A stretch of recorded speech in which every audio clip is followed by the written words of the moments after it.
And just like that, there is some optimism in the Pittsburgh Penguins room. Hi, I'm Dan Kingerski on the Pittsburgh Hockey Now YouTube platform. We are in Salt Lake City. That is the Capitol building behind me. That's nifty little view from this very affordable hotel room. The Penguins win 3-2 in overtime. So minute the difference between winning and losing, and so minute the difference between having optimism and absolutely despair. The Penguins win the game in three. Sidney Crosby takes a drop pass from Cody Glass. Crosby, fresh on the ice in overtime, beelines to the net, slips a backhander. And I mean to tell you, there was about that much room between Connor Ingram's glove and his pad, and Crosby slipped it right in there. Because he's Sidney Crosby. Penguins go nuts. They salvage the road trip. They finish the roadie at 3-4-0. Yes, you lose 3 games in a row. You lose to Washington. Somehow those things were forgotten in the Penguins' room. Alex Nedeljkovic looked me in the eye and said, yeah, it's going to make the flight home a whole lot easier to sit through.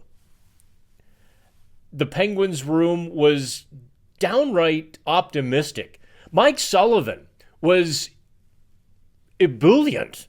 He was as optimistic. He was ready to go back on the ice and coach another game. Heck, maybe play another game. It was, hey, more power to them. Before we get into the nuts and bolts of the game, I am going to pour some cold water on this, because the Penguins are 5 points out of a playoff spot. You're like, oh, that's doable. They're 5 points back of Tampa Bay, which has 4 games in hand. 4 of the 5 teams between the Penguins and a wild card have 3 games in hand. So just taking a relative, 550 winning percentage of those 6 points, assuming 2 or 3 of those 4 teams are going to get 4 of the potential 6 points, Penguins are realistically, they are 9 points back of a playoff spot. But man, they are clinging to what happened last year. They have wrapped their arms around that. They have dumped everybody in the lifeboats, orange swimmies and everything else. They are prepared to kind of rally around part 2 of that, I suppose. And as long as you've got Sidney Crosby, you always have a puncher's chance. So let's talk a bit about the game against the Utah Hockey Club, because what a disjointed effort by the Penguins. Great start. 1 shot in the final 10 minutes of the first period. 14 shots in the first 10 minutes of the second period. 1 shot in the final 10 minutes of the second period. 1 shot in the first 10 minutes of the third period. Fortunately for the Penguins, that 1 shot was Erik Karlsson. Wires a wrister over Ingram's shoulder, ties the game at 2, and at that point, you could just feel the inflation of the Penguins. I didn't think they were going to win in overtime. That's not their bag, but you at least thought it was going to overtime. Let's talk a bit about the report card here. And, we can talk about the road trip. We can talk about the locker room optimism. Nedeljkovic was feeling it. When Mike Sullivan is feeling it, everybody else is, right? I did talk with Kevin Hayes before the TV cameras got over there. I don't know if you watched the postgame. If you stayed up for that, you kind of heard me say, thanks. After the first answer you saw, I'd been talking to him for a couple minutes. He made a passing reference to fatigue of the road trip. Because I said, it was kind of an up and down effort. Hot and cold. Someone say something there for the third period. How did you guys find your legs? And he referenced this being the last game of the road trip. We're off tomorrow. And, the urgency factor. fair enough. The team has certainly lacked that urgency factor for most of the trip. Where was the urgency factor against Seattle, against Anaheim? Who am I missing? I don't know. Honest to God, this road trip has beaten us all up quite a bit. I think I've been on for all 7 games. I'm the only schmuck who covered all 7 games. Not even the Penguins people did all 7 games. Well, the players did, of course. But I'm the only one. 53 for 53 this season. Every game I've been here. So into the report card. There was a great schism in the Penguins roster between players who were, I think, playing well on Wednesday and players who did not. And it kind of, talent level didn't matter. There were some players who were really just bad. We'll start, on the bad side. I thought Erik Karlsson was scuffling. He was fighting his game. Shots were in skates. Passes were in skates. And yet, money's on the table. He scores the tying goal. I suppose that's why you keep running him out there, right? Fans always like, oh, I'd bench him. Well, you don't bench him because he can do that.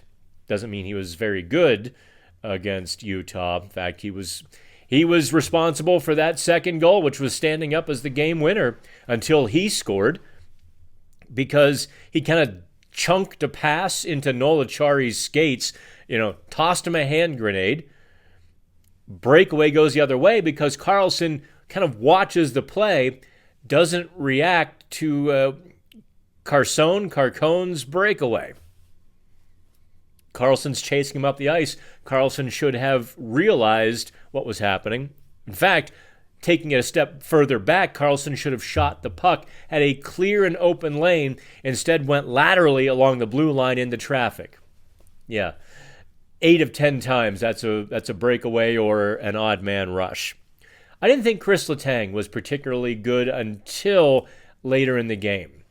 That was his flub in the first period that led to Utah's power play goal when he kind of went sliding below the goal line, creating a giant void in front of the net. Brian Rust realizes it. He collapses. Now everybody's chasing the play. And Mikhail Sergachev, who I really like, I thought he was really good early on, just takes the acres of space at the top of the zone, blasted past Nedeljkovic. And you're thinking, okay, this is where the Penguins go. They started strong, mistake, goal, they're done. They had a little fight back. They had a little pushback in them on Wednesday. Another player, you're going to get mad at me, but when has that ever stopped me before? Jesse Puljujarvi was a non-factor against Utah. Not just a non-factor. You had to look to find him. He was floating. If you get your shot to get back in the lineup after getting waived, after getting sent down, brought back, you get another chance. For everybody who's like, put Jesse Puljujarvi in the lineup, Mike Sullivan, won't do it, Mike Sullivan this, Mike Sullivan that. You can't tell me one moment in the game in which he made an impact, made a difference. Drew O'Connor was playing very well. Cody Glass plays his Cody Glass game pretty well. I mean, Glass is defensively responsible to the ends of the earth. Makes good plays, makes good passes. Cody Glass doesn't penetrate the dots. And that's the other player I didn't give a good grade to on Wednesday, was in fact Cody Glass, because he had opportunities. There were a couple opportunities specifically. And I think Glass brings value to the team. He's kind of the bigger, faster Dominic Simone, if you will. He brings a lot. He's not going to ever get the credit for it. He had opportunities to do more against Utah. And because he was, the third line center, not taking them, it diminishes the Penguins' attack, and the next line up has to work a little harder to get in there, has to, get back into the offensive zone. So I didn't, as Glass was skating, he was responsible, he didn't make mistakes, but I think it's probably time to begin grading Glass on a higher scale.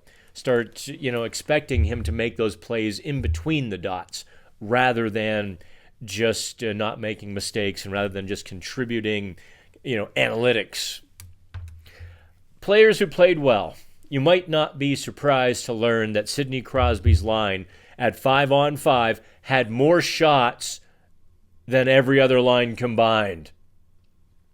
Yeah, they had 8 at 5-on-5. The rest of the Penguins lines had a total of 7. Shots was 12-10 in favor of Crosby's line against everybody else. The scoring chances. Crosby's line had 8. The other 3 lines had 7 combined.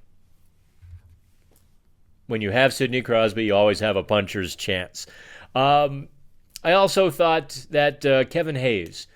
I thought Hayes had some jump against Utah. Hayes and Bunting were doing their thing. I thought Beauvillier was a nice counterbalance. He got to the net. He played a very straight-ahead, responsible game. So, for all of Hayes' experience and for all of Philadelphia trying to make him more of a defensive player, I don't think that's really his forte. So putting Beauvillier on the right wing there, it balanced things pretty well. I thought that line was decent. They could have scored a goal or two. So actually, on the PittsburghHockeyNow.com report card, I gave them a B. Obviously, if I graded Jesse Puljujärvi so poorly, I would basically give him an F. I would give Cody Glass probably a C+.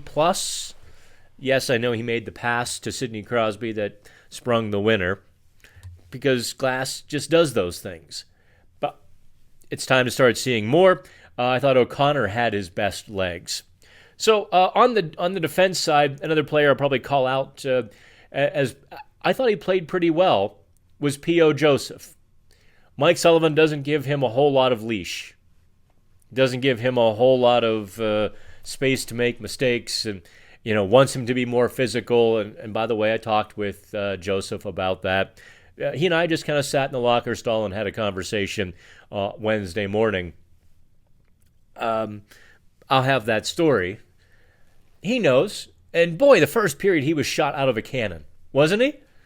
Hits the post on a shot, steps to the middle on a couple, gets the puck through.